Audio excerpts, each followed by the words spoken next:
মুহররম মাসে নারীদের স্পেশাল কোনো আমল আছে কিনা? আশুরার করণীয় বর্জনীয় সম্পর্কে জানতে চাই। আমার আপার বিয়ে হয় না, বিয়ের জন্য তাবিজ ব্যবহার করা যাবে কিনা জানলে উপকৃত হতাম। মুহররম মাসে পুরুষদের জন্য যে আমলগুলো আছে আমাদের মা বোনদের জন্য একই আমল আছে, মা বোনদের জন্য আলাদা কোনো আমল নাই। মুহররম মাসের সবচেয়ে গুরুত্বপূর্ণ আমল হলো বেশি বেশি রোজা রাখা। বেশি বেশি কি রাখা? রোজা রাখা। নবী করিম সাল্লাল্লাহু আলাইহি সাল্লাম বলেছেন, আফদালুস সিয়ামি বা'দা রমাদান শাহরুল্লাহিল মুহররম। আল্লাহর কাছে রমজানের পরে নফল রোজার জন্য সবচেয়ে আদর্শ এবং শ্রেষ্ঠ মাস হলো মুহররম মাস। এই জন্য ভাই মুহররম মাসে বেশি বেশি নফল রোজা রাখার চেষ্টা করতে হবে। বেশি বেশি তো দূরের কথা, অনেকে একটাও রাখতে পারেন না, অন্তত 2-4টা হলেও রাখার চেষ্টা করবো ইনশাআল্লাহ। মুহররম মাস কিন্তু শুরু হয়ে গেছে, মুহররম মাস আরম্ভ হয়ে গেছে, আমরা এখন মুহররম মাসের মধ্যে আছি। সম্মানিত মাসের মধ্যে সম্মানিত 4টা মাস আছে, এর ভিতরে সবচেয়ে শ্রেষ্ঠ হলো এই মুহররম মাস, বছরের প্রথম মাস হিজরি বর্ষের। অতএব এই মাসের প্রধান আমল হলো বেশি বেশি নফল রোজা রাখা। দ্বিতীয় আমল হলো মুহররমের 10 তারিখ আশুরা, এই আশুরা উপলক্ষে 2টা রোজা রাখা। 9 আর 10 রাখলে বেশি উত্তম, আর না হলে 10 আর 11 এই 2টা রোজা রাখা নারী পুরুষ সকলের জন্য সুন্নাহ। নারীরা যদি মাসিক অবস্থা না থাকেন তারা রাখবেন না, মাসিক অবস্থা না থাকলে তারা রাখবেন না। তাদের নিয়ত থাকলে আল্লাহ তাআলা তাদেরকে এমনিতেই সওয়াব দিবেন ইনশাআল্লাহ।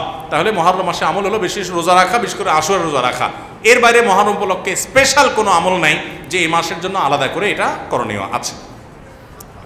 আমাদের অঞ্চলে কাদিয়ানীয় খ্রিস্টানদের প্রভাব বেশি এবং তাদের কার্যক্রম চলে, এ ব্যাপারে আমাদের করণীয় কি? আপনাদের করণীয় হলো ওলামা একরাম এবং সাধারণ শিক্ষিত ভাইয়েরা সবাই কাঁধে কাঁধ মিলিয়ে প্রতিটা ঘরে ঘরে প্রতিটা মহল্লায় মহল্লায় কোরআন এবং সুন্নাহর দাওয়াত পৌঁছানো, প্রত্যেকটা মানুষকে মসজিদমুখী করা, পুরুষদেরকে মহিলাদেরকে দ্বীনি চেতনা তৈরি করা, তাদের তালিমের হালাকা চালু করা, দ্বীনি চেতনা তৈরি করা ইমাম সাহেবদের দায়িত্ব। এই এলাকাগুলো গোমরাহি দ্বারা যদি ভরে যায়, মানুষ যদি বিভ্রান্তির পথে চলে যায়, মানুষ যদি পথ হারা হয়, ঈমান হারা হয়, মনে রাখবেন এলাকার ওলামা একরাম আপনাদের দায় সবচেয়ে বেশি, ইমাম সাহেবদের দায় সবচেয়ে বেশি। আপনার মসজিদ এরিয়াতে যত মানুষ আছে সবার কাছে আপনার দাওয়াত পৌঁছাইতে হবে। শুধু মসজিদে জুমার খুতবা দিয়ে দিলেন, চাকরি রক্ষা করলেন, নামাজে নামাজ পড়াই দিলেন আর দায়মুক্ত হলেন, খবরদার, এটা যথেষ্ট না। আপনি প্রত্যেকটা দোকানদারকে, প্রতিটা বাড়িওয়ালাকে, প্রতিটা গাড়িওয়ালাকে, প্রতিটা রিক্সাওয়ালাকে আপনি দাওয়াত দিবেন ইসলামের, ইসলামকে এটা বুঝাবেন, ষড়যন্ত্র কি চলছে সেটা বুঝাবেন। সামান্য কিছু টাকার কাছে যেন ইমান বিক্রি না করে। খ্রিস্টানরা তারা চক্রান্ত করে আমাদের সরল মনা মুসলমানদেরকে টাকা পয়সার লোভ দিয়ে বেঈমান করছে। কাদিয়ানীরা তারা বিভিন্ন সুযোগ সুবিধার অফার দিয়ে আমাদের সরল মনা মুসলমানদেরকে বেঈমান করছে। মুসলমানকে শিক্ষা দিতে হবে যে পৃথিবীর সমস্ত সম্পদের বিনিময়ে তোমার ইমান বিক্রি করা এটা তোমার সাজে না। এই ইমানের চেতনা যদি আমরা তৈরি করতে পারি, দাওয়াতের কাজ যদি বাড়াতে পারি, তালিমের কাজ যদি বাড়াতে পারি, ইনশাআল্লাহ শয়তানদের শয়তানি চক্রগুলো থেমে যাবে। আমাদের কাঁধে কাঁধ মিলিয়ে যাওয়াতে হবে, সকল মতপার্থক্য ভুলে গিয়ে। আমরা জানি এই অঞ্চলে আপনারা নানা রকম ইখতিলাফের মধ্যে ডুবে আছেন। আপনি মুসলমান ভাই, আহলুস সুন্নাত ওয়াল জামাত ভাই, কাঁধে কাঁধ মিলান। সে যে চিন্তার হোক, যে মতাদর্শের হোক, আপনার সাথে হাজার ইখতিলাফ থাকুক, ইসলামের দাওয়াতের কাজে আপনি তার সাথে কাঁধে কাঁধ মিলিয়ে কাজ করেন আর বিরুদ্ধাচরণকারীদের বিরুদ্ধে দাঁড়ান, না হলে এলাকাকে বাঁচাতে পারবেন না। আল্লাহ আপনাদেরকে সেরকম শক্তি এবং সামর্থ্য দান করুন। আমার আপার বিয়ে হয় না, বিয়ের জন্য তাবিজ ব্যবহার করা যাবে কিনা? অনেক সময় মতো বিয়ে না দেওয়ার কারণে এরপরে বিয়ে ব্যাটে বলে আর হয় না, উপযুক্ত ছেলে মিলানো যায় না। বিশেষ করে একটা সমস্যা আমি দেখতে পাচ্ছি ইদানিং, অনেক ছেলের বাবারা এসে আমার পরিচিত যারা, তারা বলে যে ভাই একটা মেয়ে দেখেন তো। আরেকটা মেয়ের বাবার সাথে পরিচয় আছে, ওই মেয়ের সিভি যদি দেই, দেখে বলে বয়স তো বেশি, আমার ছেলের সাথে ম্যাচ করে না। কদিন আগে একজন আমার অফিসে আসছেন, 2-3টা সিভি দিলাম বেচারাকে, যতগুলাই দিলাম, বলতেছে ভাই আমার ছেলের চাইতে মেয়ের বয়স আরো বেশি, আপনি কি দিলেন এটা? তো আমি চিন্তা করলাম এবং লক্ষ্য করলাম যে শুধু ছেলের বাবারা ছেলেদেরকে বিয়ে দিতে দেরি করছে তা না, মেয়ের বাবারাও দেখা যাচ্ছে সমাজে তারা মেয়েদেরকে বিয়ে দেরিতে দিচ্ছে। মনে রাখবেন, পশ্চিমারা তাদের দোসর এনজিওগুলো, আমি কোনোটার নাম নিচ্ছি না, এবং সেই সমস্ত এনজিওগুলো দ্বারা প্রভাবিত সরকারি বিভিন্ন সংস্থা নানাভাবে আপনাদেরকে প্ররোচিত করবে বিবাহকে বিলম্ব করার ক্ষেত্রে। আর আপনারা তখনই বুঝবেন বিবাহ দ্রুত করানোর মধ্যেই আপনার পার্থিব অপার্থিব সব রকমের কল্যাণ নিহিত আছে। অতএব মেয়ের বাবা ছেলের বাবা যেই হন না কেন, সন্তান বিয়ের উপযুক্ত হওয়ার পর যদি বিয়ে না দেন, সন্তান বিয়ের উপযুক্ত হওয়ার পরে যদি বিয়ে না দেন, আর সন্তান যদি তলে তলে নানা রকমের পাপাচারে অপরাধে লিপ্ত হয়, যার চরিত্র নষ্ট হয়, তো সন্তান তো পাপিষ্ট হবেই। আপনি অভিভাবক, প্যারেন্টস হিসাবে আল্লাহর কাছে আপনিও দায়ী থাকবেন। সময় মতো বিয়ে দেওয়া হয় না। আপনি ডাক্তারখানায় চলে যান, হসপিটালগুলোতে চলে যান, দেখবেন বন্ধাত্বের পরিমাণ এত বাড়ছে বাংলাদেশে, ঘরে ঘরে বন্ধা, সন্তান হয় না।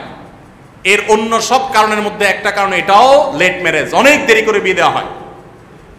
দাম্পত্য জীবনে যে শান্তি নেই আমাদের সমাজে, কলহ প্রচন্ড রকমের বেড়ে গেছে, রেশিওগুলো অনেক বেশি।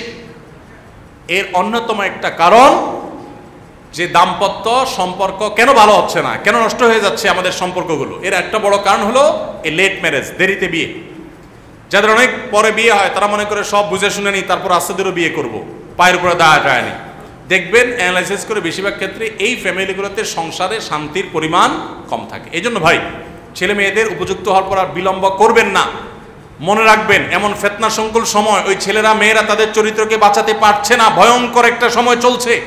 বিধায় এই পরিস্থিতিতে তাদের চরিত্র রক্ষার একমাত্র সমাধান হলো তাদেরকে দ্রুত ছেলেদেরকে কাজে লাগান, মেয়েদেরকে উপযুক্ত হওয়ার পর ছেলে মেয়ে উভয়কে বিয়ের উদ্যোগ নেন। এটার কোনো বিকল্প পথ আর নেই। আল্লাহ আমাদেরকে বুঝার তৌফিক দান করুন।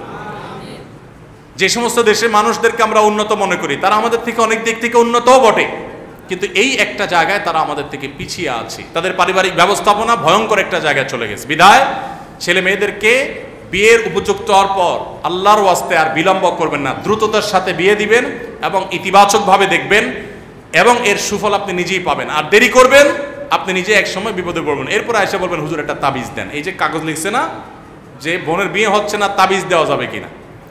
যাই হোক, এবার মূল প্রশ্ন উত্তরে আসি। নবী করিম সাল্লাল্লাহু আলাইহি ওয়াসাল্লাম কখনো তাবিজ ব্যবহার করেন নাই, তাবিজ কারোর কাছ থেকে নেন নাই, কোনো সাহাবীদের দিয়ে লেখা তাবিজ ব্যবহার করেন নাই, কাউকে দেন নাই। তাবিজ এটা নবী করিম সাল্লাল্লাহু আলাইহি ওয়াসাল্লামের প্রেসক্রিপশনের আইটেম না।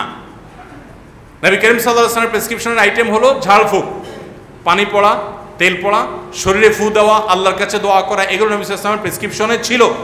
কোনো তাবিজ দেখে ঝুলানো, এটা নবী সাল্লাল্লাহু আলাইহি ওয়াসাল্লাম কখনো আমল করেন নাই। এটা যে নবী সাল্লাল্লাহু আলাইহি ওয়াসাল্লামের সুন্নাহ না, এই ব্যাপারে কোনো সন্দেহ নাই। বিধায় প্রয়োজনে রুকিয়া করতে পারেন। অনেক সময় দেখা যায় বিয়ে বন্ধ করার জন্য, বিয়ে না হওয়ার জন্য সেহের করা হয়, অতএব সেগুলো কাটাবার জন্য রুকিয়া করতে পারেন, ঝাড়ফুঁক করতে পারেন। শরঈ ঝাড়ফুঁক, রুকিয়া শরঈয়া সোশ্যাল মিডিয়াতে খুঁজলে পাবেন। মুহররম মাসে নারীদের স্পেশাল কোনো আমল আছে কিনা, আশুরার করণীয় বর্জনীয় সম্পর্কে জানতে চাই। 10ই মুহররমকে আশুরা বলা হয়। 10ই মুহররমকে কি বলা হয়? আশুরা। মুহররমের 10 তারিখ এটি কোরআন এবং হাদিসের দৃষ্টিকোণ থেকে খুবই গুরুত্বপূর্ণ এবং তাৎপর্যপূর্ণ একটা দিন। সারা বছরের ফজিলত এবং মর্যাদাপূর্ণ কয়েকটা দিনের একটা হলো আশুরা। মুহররমের 10 তারিখ বা 10ম দিনটি এটি তাৎপর্যপূর্ণ হওয়ার কারণ হলো এই দিনে আল্লাহ রাব্বুল আলামিন পৃথিবীর ইতিহাসে বহু নবী রাসূলকে অন্যায় এবং বাতিলের বিরুদ্ধে বিজয় দিয়েছেন। অনেক বড় বড় ঘটনা এই দিনে ঘটেছে এবং কিয়ামতের আগে আরো ঘটবে।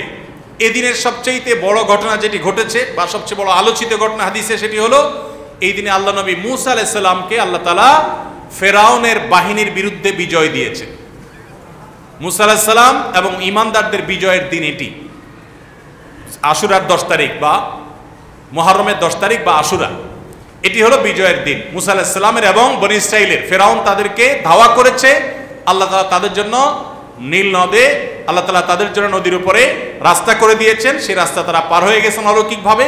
আর ফেরাউন তার বাহিনী সহ তাদের অনুসরণ করতে গিয়ে মাঝ নদীর দিকে নিমজ্জিত হয়েছে। এখনো ফেরাউনের লাশ মিশরের পিরামিডে আছে। আল্লাহ বলেছেন, ওয়াকাযালিকা নুনাজ্জিকা লিবাদানিকা লিতাকুনা লিমান খালফাকা আয়া। তোমার দেহকে, হে ফেরাউন, তুমি যে অহংকারী ছিলে, তোমার দেহকে কিয়ামত পর্যন্ত আমি রেখে দিব, নষ্ট হতে দিব না, যাতে পরবর্তী প্রজন্মের কাছে তুমি শিক্ষার বিষয় হও, তোমাকে দেখে শিক্ষা নিতে পারে যে আল্লাহ দ্রোহীদের শাস্তি কি হয়, যত বড় পাওয়ারফুলি হোক না কেন। তো যাই হোক, সেই আশুরা হলো মুহররমের এই 10 তারিখ। সেই আশুরা, এটার সাথে মূসা আলাইহিস সালামের বিজয় জড়িত, ফেরাউনের পরাজয় জড়িত, হক এবং বাতিলের দ্বন্দ্বের মধ্যে চূড়ান্ত এবং শেষ বিজয় হকের হয়, সেই শিক্ষা আশুরা আমাদেরকে দেয়। আশুরা উপলক্ষে আমাদের করণীয় হলো 2টা রোজা রাখা। সবচেয়ে উত্তম হয় 9 এবং 10 রাখা। কেন উত্তম? কারণ নবী করিম সাল্লাল্লাহু আলাইহি সাল্লাম যে বছর ওয়াফাত হয়েছে তিনি বলেছেন, যদি আমি আগামী বছর বেঁচে থাকি লা আসুমান্না তাসিআ ওয়াল আশির, তাহলে আমি 9 এবং 10 জিলহজের এই 2 দিন রোজা রাখবো। এই জন্য 9 তারিখ আর 10 তারিখ রোজা রাখা উত্তম। আর যদি 9-10 তারিখ রাখতে না পারেন তাহলে 10 আর 11 রাখবেন, 2টা রোজা রাখা উত্তম। ইহুদিরা শুধু একটা রোজা রাখে, নবী সাল্লাল্লাহু আলাইহি সাল্লাম আমাদের রোজাকে তাদের থেকে স্বতন্ত্র করবার জন্য, তাদের থেকে পৃথক করবার জন্য 2টা রোজার নির্দেশ দিয়েছেন। এজন্য আশুরা উপলক্ষে 2টা রোজা রাখা সুন্নাত।